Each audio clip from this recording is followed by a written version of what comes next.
世話になります。何を花市場の西野です。今回ご紹介させていただきますのが、高知県のユリ、高知県高石収集地下場のユリですね。こちら何を花市場の3階の展示場なんですけれども、今ちょうどサンプルの方を展示させていただきます。高石ではやっぱりワインもカサブランカが有名ですけれども、こちら軸もしっかりしておりまして、つぼみも大きくて大変おすすめしている品種です。でまた色物も潤沢にバラエティーがございまして、こ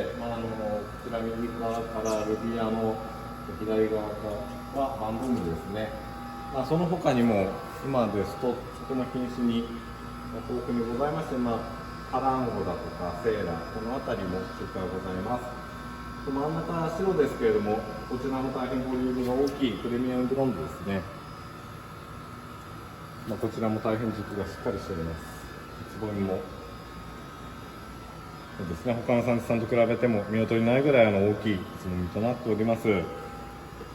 白に関しましては他にもキューレガだとかこの辺りの品種もご用意しております。現在大変出荷量も多くいただいておりまして、母の日に向けてもこれから入荷も増えてきますので、今後とも高知高石のユリよろしくお願いいたします。